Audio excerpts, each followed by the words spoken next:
First of all, let me just give you a hint or like a background what the story is about. Demons on Church Street is a whodunit serial killer story, but it is set in Ilorin, Kwara State. If you are not from Nigeria, it's a kind of small city, still a city in somewhere in the north central part of Nigeria. The idea is very simple. There's someone killing girls in the city of Ilorin, and he dumps their bodies in front of a church with their liver gone. That's the serial killer we're chasing. And so the lead character is this guy who does not want to be on the job. Is guilt ridden from something that happened in the past. We get to find out later, and basically just drinks himself to stupor. Doesn't really want to be on the job until this happens. And because actually nothing happens on the job. Ilorin is a pretty quiet city. Nothing much happens there, so he just sleeps his life away until this killer shows up. All right, so that's the story. But I've gotten very good feedback from this story. Like I've met several people who told me that they've never finished the novel before in their life. Like they don't read novels. Every time anybody tells me that, I'm just like, read Demons on Church Street, and 100% of the time they finish it, they come back to tell me that they really enjoyed it. What did I do in that story? What about it brought about this great reaction that I always get from it? And today I want to share with you some of those things. Number one, the story has a plot that makes you want to continue reading. Like I said before, this is a serial killer killing people in an environment that most of my readers are familiar with, and you are trying to find out who did it. Stories usually would, with that concept of who done it, if they are well written, well done, they usually generate that suspense that makes people want to continue to find out, okay, eventually who did it. So you are suspecting this character, suspecting this character. I think I did that very well in the story to, spread the suspicion across several characters. So everybody is trying to find out who did it, who did it. Suspense is not limited to who done it stories only. No, one of the things I made sure I did for each chapter was I ended it um, leading into the next chapter. So every chapter ended with, oh my God, what's going to happen next? No chapter ended with a full stop. Every chapter ended with a question mark, like, okay, this has happened. So what happens next? No chapter ended with, all right, this happened. Every chapter or every scene, if you can, needs to end in a way that you want to know, okay, what's going to happen next. That's one of the things that worked for this story. Secondly, I created characters that people could react to, characters that were lovable but flawed. The lead character, like I said, was a good guy, related with his colleagues well, but he had issues, had a lot of issues. He had lack self-confidence sometimes. He was a drunk that was reading with guilt that did not want to come out of it. So he had flaws that people could see, but yet he was a good guy. So that's one of the things that makes a story good. When you have a lead character, a protagonist or protagonists that, even though they are good, you want them to be lovable if that is what you are gunning for.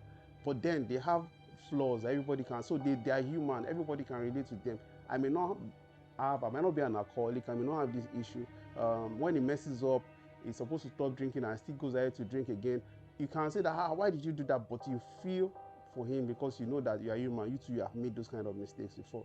So characters that can be related to, especially your protagonist, is one of the things that made that story succeed. And I feel like it's one of the things that can make your story to succeed.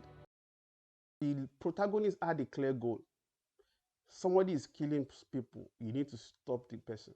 So he had a clear goal. So there was something for the audience to follow. They know what we are trying to achieve. And of course, the obstacle, the goal and the obstacle, the goal and the conflict. There was somebody who was killing people that needed to be stopped. All right. So for a story to work, you need that, a clear goal, and then you need something that is opposing, or a person or whatever it is that is opposing the goal. Goal and obstacle, intention and obstacle, like Aaron Sorkin will call it, right? You need something that your protagonist is trying to achieve, and it's something that people are interested in. They want to see him succeed, and then you now give him this opponent, this obstacle. In Demons on Church Street, I don't want to spoil anything.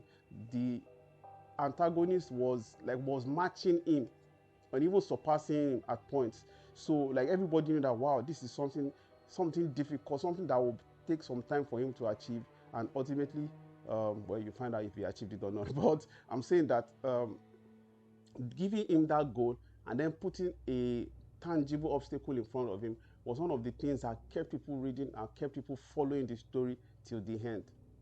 Another thing that helped me on this story was I did the research. I've never been an investigative detective or a police officer.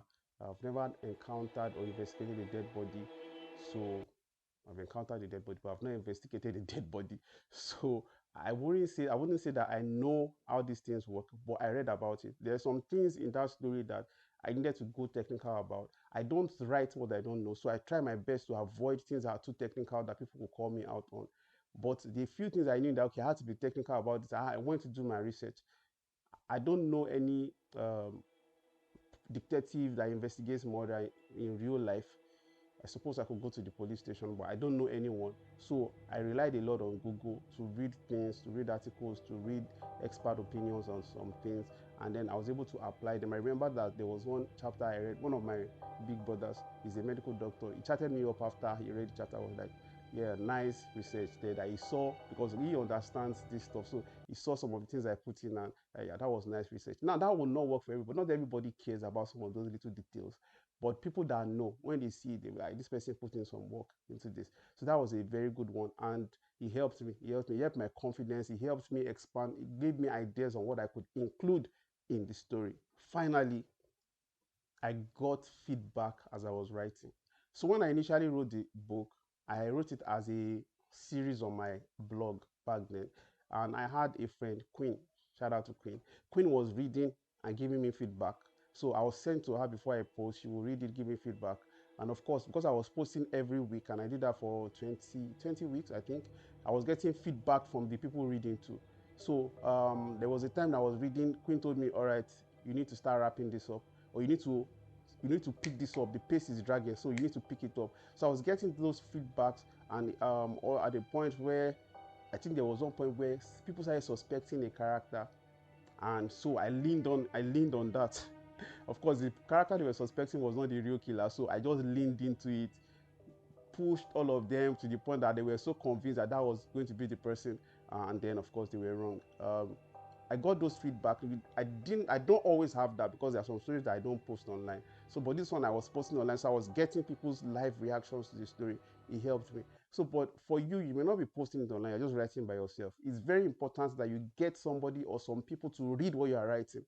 So that way they can give you feedback as you are writing, not when you are done, if it's possible, so that they can tell you. So because there's some advice they will give you, some changes you will need to make immediately, so that you don't need to wait till the end of the story before you start making some adjustments. Because if you have made them in the middle, you will not need to make those mistakes till the end. So I would advise, as you are writing, get the writing partner, get an editor, get a friend who is good with words, who reads a lot, that kind of person that can tell you that are based on some things that I don't think this is a good flow, or that character is not believable, or this scene, come on, that can't happen, that kind of thing. And I got some feedback from people who were telling me, this can happen in Nigeria or something like that. And I had to find a way to balance all of that out. That okay, fine, this story is not does not sound like a typical Nigerian story, but this can actually happen in Nigeria. Okay, so I was able to balance all of that. I'm not saying I did a perfect job. The story is definitely not perfect. I wrote it in 2014, I think.